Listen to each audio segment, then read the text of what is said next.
Hello there and welcome back to War Thunder. Today, again, a ship video. Yes, it's that time of the year, I guess.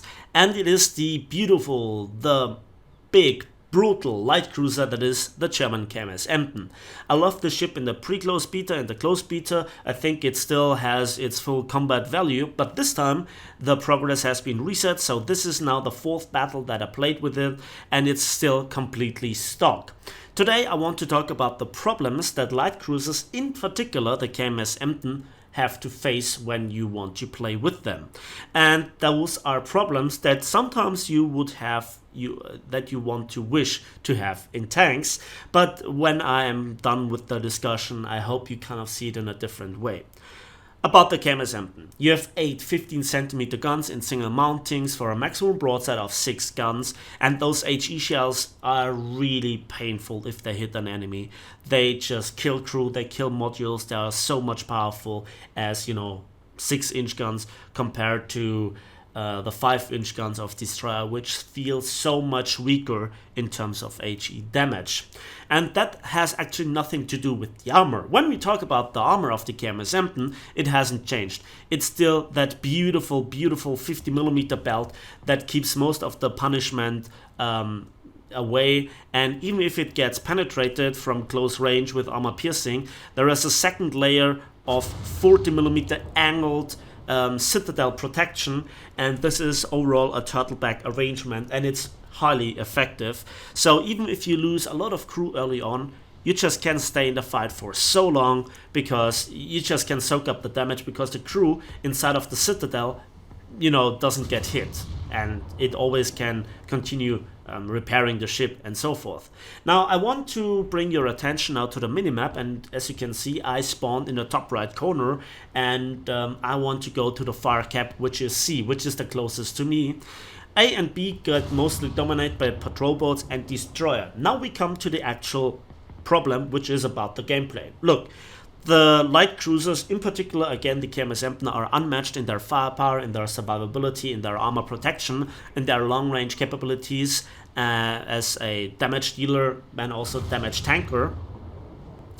And you don't really see this reflected in the game. And this is where we have to talk about the size of the teams, because they are too slow.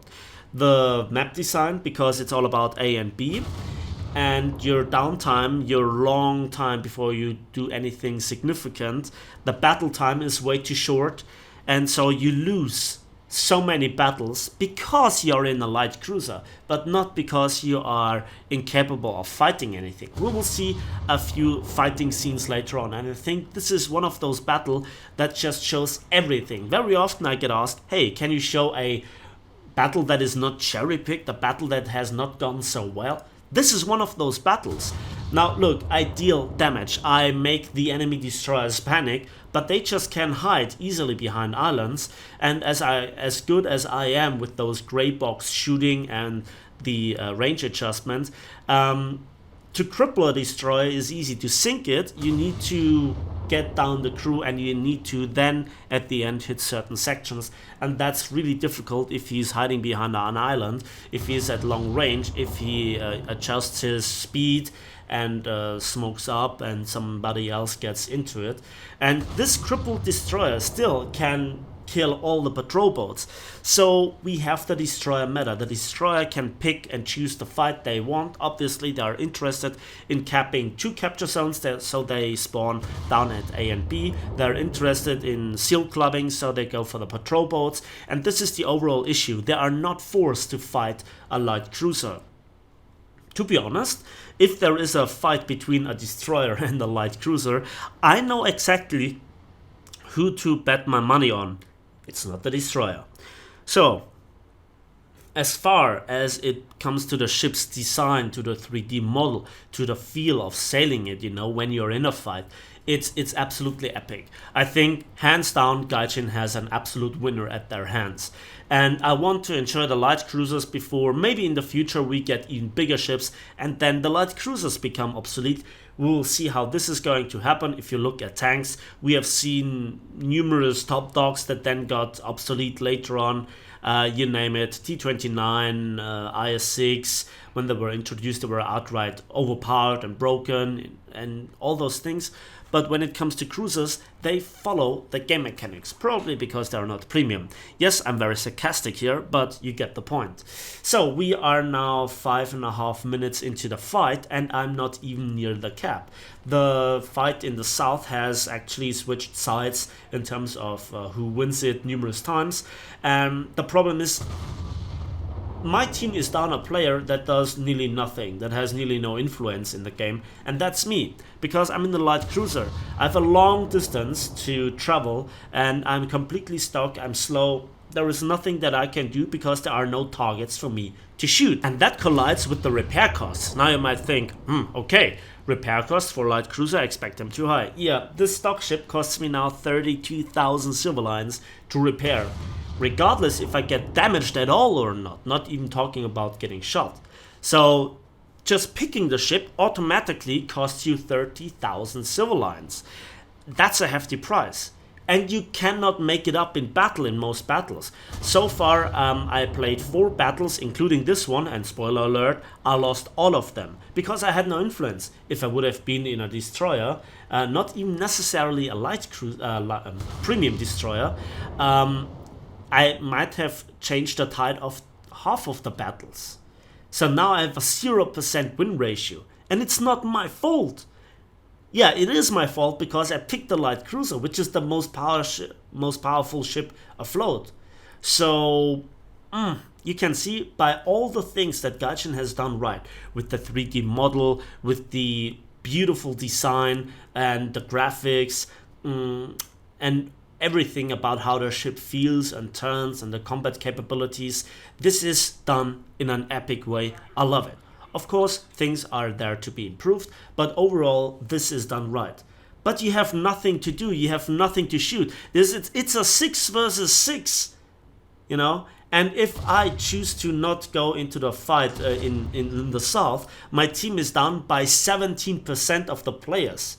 So you kind of see the problem, okay? And now I get shot, and now there is an enemy. I have now capped, and it took me 7 minutes to get to the cap.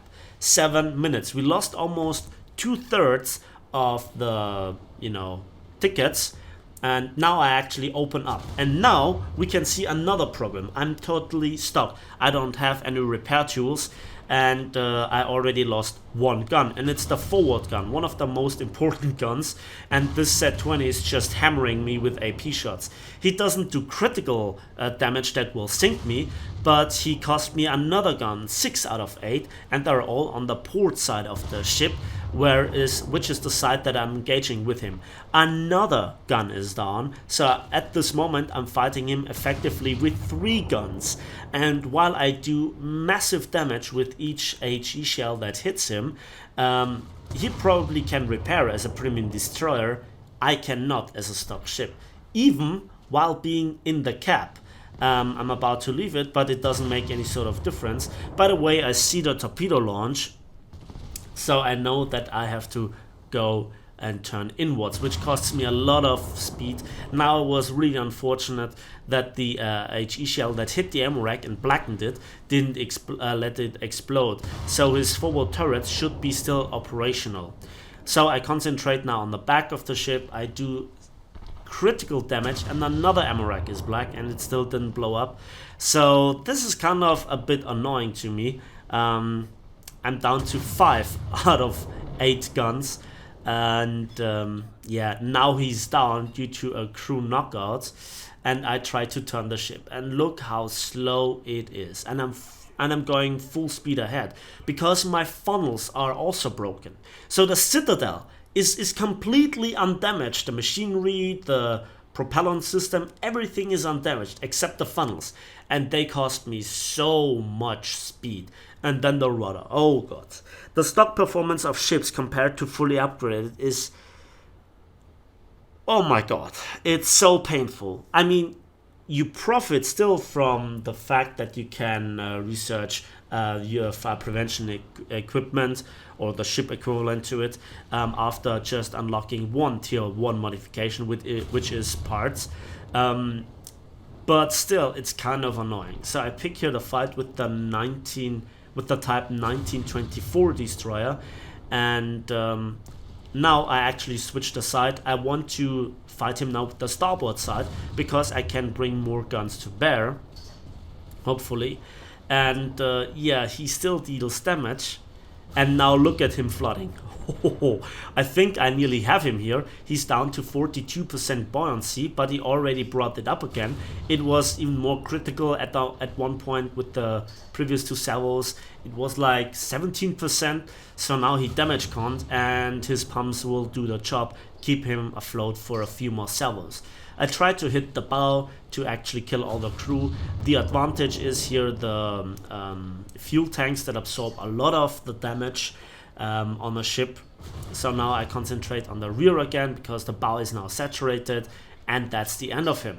So now in the south, the tables have turned again, and the enemy possesses all 2 caps. Look where I am. Now the points are nearly even. I have done all the things that I could do. I captured 1 point, I destroyed 2 destroyers that were foolish enough to spawn in the north, and now I have no influence whatsoever. So the question is, what should I do at this moment? Because as funny as it sounds, it's more effective to now bail out and to not go into the fight. It's more effective to not actually spawn in a light cruiser, not just because of the silver line loss, especially for the KMS Emden, but overall for the influence that you have. Look, even the secondaries were completely wiped out with one of the first salvos from the Z20. And this is just highly annoying. I'm still afloat, my crew is still protected because the crew in the Citadel area below the turtleback doesn't get killed that easily, so I can stay very long in the fight. But if you have no guns to fire at the enemy, yeah, no, it's kind of... So, at the end, light cruisers have nothing to do, they are very expensive, and this is not the time to play a light cruiser, but to research it. I expect things to get better. What we need as an improvement, as a verdict, is we need larger teams, we need longer battle times, we need more objectives for the light cruisers, and we need to take away a bit of the power of the destroyers. Not in terms of their combat capabilities, but where they spawn. They need to put a little bit more effort into getting into the PT boat area, which I criticized also in the very beginning. 12,000 silver lines and 2,423 spawn research points because to a 75% booster with a loss, and we captured 1 point. We had 1 kill assist, 2 destroyers destroyed, 4 being place 1 on my team with 812 score points and 5,037 ship damage.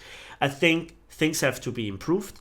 Now I get the tool set, which would be so highly valuable for this fight. That's it for me today. I hope you got the points. Let me know in the comment section what your opinions are, because I think the light cruisers should be a bit more exciting in terms of actually having something to shoot. That's the problem. So give this video a like if you did, subscribe if you want to see more, and we'll see each other on the ways of War Thunder.